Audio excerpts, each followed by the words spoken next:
This next play was premiered in 2005 at London's Royal Court Theatre. It has since been presented around the world in multiple languages. The piece was written by a woman named Rachel Corrie. It was taken directly from her creative work, her journal entries, her poetry, her messages to family and friends. Every word of this text was written by Rachel herself. The play focuses on 3 specific periods in the author's life. Rachel, age 12. Rachel, age 19. Rachel, age 22.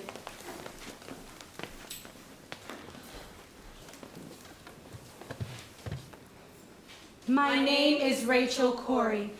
The question's always where to start the story. That's the first question.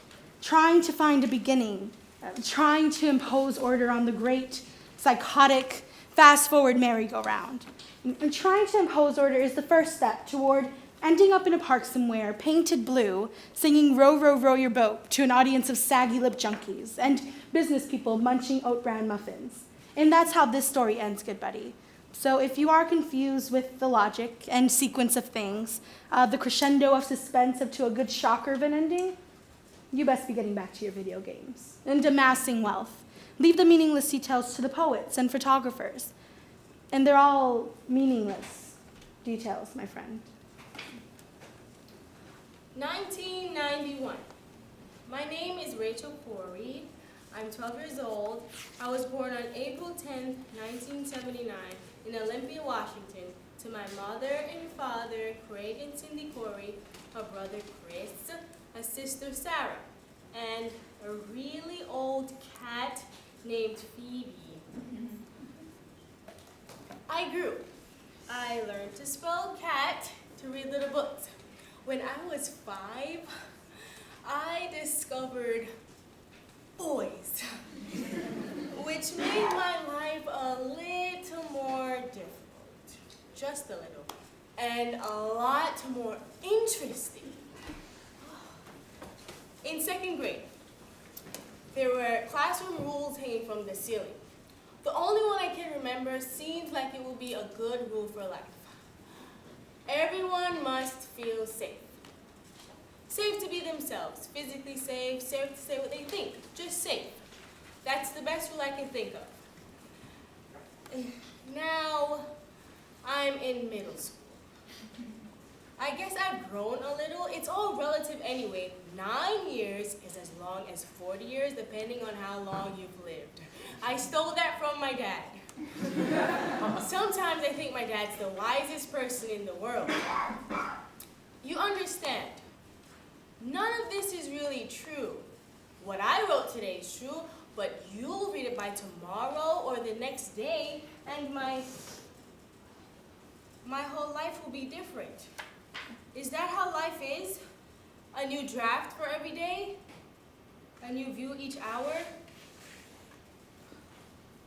When I graduated 5th grade, we had a list of questions for our yearbook. And one of them was, what do you want to be when you grow up? And everyone wrote something like doctor or astronaut or Spider-Man. And then you turned the page, and there was my 5-paragraph manifesto on the million things I wanted to be, from wandering poet to first woman president. And that was real cute in 5th grade, but when it's 10 years later, I'm a junior in college, and I still don't have the conviction to cross Spider-Man off my list. Well, you can imagine it gets a little nerve-wracking. My mother used to walk with me to the bottom of the hill to wait for the carpool. I was nervous I would do it wrong. And I remember, or maybe I invent, that occasionally on the way we decided I wasn't going to school. We stole time that way. She took me to lunch. We went to bookstores in Seattle, and she bought me books on love and delinquency. And although she never said it outright, I'm sure she was hoping I'd become a bank robber. My mother would never admit this, but she wanted me exactly how I turned out, scattered and deviant. And too loud! I'm building the world myself, putting new hats on everybody one by one. Before I go out, so wrinkled, I'll have to grab the great big flaccid flaps of my eyebrows and lift them off my cheekbones in order to see. Before I go out, I'll have people in tutus, cops wearing sombreros, stockbrokers with Viking helmets, priests with panties on their heads. In the world I'm building, everybody shouts hello to everybody else from their car windows, and people have speakers attached to their chest that pour out music, so you can tell from a distance what mood they're in. And everybody won't be too chicken to get naked when the rain comes. And first ladies carry handcuffs and bullets. And presidents wear metal collars. Big metal collars with tight leashes. Okay, my name is Rachel. Sometimes I wear polyester. Sometimes I wear ripped blue jeans. Sometimes I just take off all of my clothes and swim naked at the beach. I don't believe in fate, but my astrological sign is Aries, the ram, and my sign on the Chinese zodiac is the sheep. And the name Rachel means sheep, but I've got a fire inside my belly. And it used to be such a big, loud, blazing fire that I couldn't hear anybody else over it, so I talked a lot and I didn't listen too much. And then I went to middle school, where you gotta be cool, you gotta be strong and tough. And I tried real hard to be cool. But luckily, I happened to win a free trip to Russia and I got to see another country for the first time. The streets and the alleys were an obstacle course of garbage and mud and graffiti. There was coal dust on the snow and everything was dirty, and they always said to us, "How do you like our dirty city?" But it was so pretty with the little lights in the windows and the red dusk light on the buildings. It was flawed, dirty, broken, and gorgeous. And I looked backwards across the Pacific Ocean, and from that distance, a lot of the things back here in Olympia, Washington, USA seemed a little weird and disconcerting, but I was awake in Russia. I was finally awake, but with bug eyes and a grin. And I didn't give a shit if I was mediocre, and I didn't give a shit if I starved to death, and I didn't give a shit if the whole damn high school turned and pointed and laughed in my face. I was finally awake, forever and ever. Yesterday, I heard from Chris in Gaza. I'm being invited there. I need to go. I've been organizing in Olympia for over a year now on anti-war/global justice issues, and lately it started to feel like this work is missing a connection to the people who are impacted by U.S. foreign policy. I just think we all have the right to criticize government policies, any government policies, particularly policies which we're funding. I mean, I feel pretty isolated. Having lived in Olympia my whole life, and most of my activism up to this point has been extremely tied to Olympia, but I just have this underlying need to go to a place and meet people who are on the other end of the tax money that funds the U.S. military.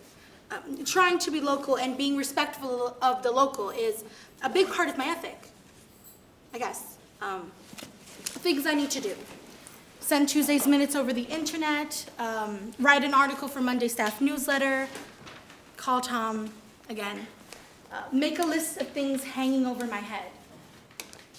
I'm given to making very important lists. 5 people I wish I'd met who are dead. Salvador Dali, Carl Jung, MLK, JFK, Josephine. 5 people to hang out with in eternity. Rainer Maria Rilke, Jesus, V.E. Cummings, Gertrude Stein, Zelda Fitzgerald. 6. Charlie Chaplin. February 7th. I have been in Palestine for 2 weeks and 1 hour now, and I still have very few words to describe what I see. I don't know if many of the children here have ever existed without tank shell holes in their walls. I think even the smallest of these children understand that life isn't like this everywhere. They love to get me to practice my limited Arabic. Yesterday I tried to learn to say, bush is a tool, but I don't think it translated quite right. But anyway, there are 8-year-olds here more aware of the workings of the global power structure than I was just a few years ago, at least regarding Israel. Nothing could have prepared me for the reality of the situation here. You just can't imagine it unless you see it, and even then, your experience is not at all the reality. What would the difficulties the Israeli army would face if they shot an unarmed U.S. citizen? The fact that I have money to buy water when the army destroys wells. And of course the fact that I have the option of leaving. I'm allowed to see the ocean. If I feel outrage at entering briefly into the world in which these children exist, I wonder how it would be for them to arrive in my world. Once you've seen the ocean, lived in a silent place where water is taken for granted and not stolen at night by bulldozers, spent an evening not wondering if the walls of your home might suddenly fall inward, weren't surrounded by towers, tanks, and now a huge metal wall. I wonder if you can forgive the world for all the years spent existing. Just existing. In resistance to the constant attempt to erase you from your home. That's something I wonder about these children. I wonder what would happen if they really knew. I look at things the wrong way. I know I do. I know how it feels not to be normal, though. I don't know how it feels to have voices or to sleep in those beds with the white knitted blankets. But yeah, those times when you just know the whole world is out there, patting their stomachs and saying, God bless us, everyone. And you're inside with the box of blue plastic gloves for cooking and the no self-harm contracts and the antibacterial hand cleanser. How you survive in a non-existent place. Make a list. God. Breakfast cereal. The Prophet Muhammad. Playbus. Weapons of mass destruction. Tawdry affair. Mel Gibson. Sandstorm. Venereal disease. Proxy government. Water contamination. Choices. 1, go back to Olympia. Finish school, talk or presentations about Gaza, clean out my stuff from Sarah's garage. 2, go to Egypt or Dubai for a year. Earn money, learn Arabic, come back to Palestine. 3, go to Sweden for 1 month. Potentially horrible. Go broke. 4, try to stay here in Rafah.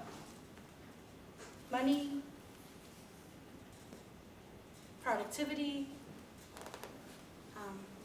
5, travel elsewhere. I think my soul is nomadic. I've always tilted my head a little to listen out of one ear to the people behind me speaking in Spanish on the bus. I've always stared upward at the airplanes cutting white paths through the sky and wondered where they're going. I've always been kind of jealous of migratory birds. Maybe in a year or two, or next summer, I'll go to South America. Had a dream about falling. Falling to my death off of something dusty and smooth and crumbling, like the cliffs of Utah. And when each new foothold or handle of rock broke, I reached out as I fell and grabbed a new one. I didn't have time to think. Just react as if I was playing an adrenaline-filled video game, and I kept hearing, I can't die, I can't die, over and over again. Seems somehow positive compared to the dreams I used to have, tumbling and thinking, this is it. I'm going to die.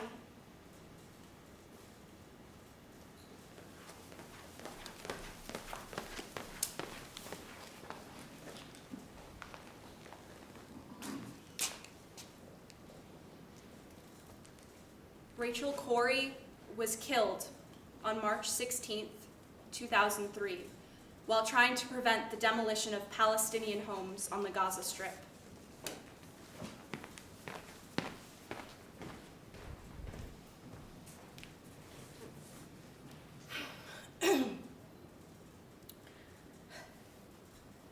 I'm here for other children. I'm here because I care.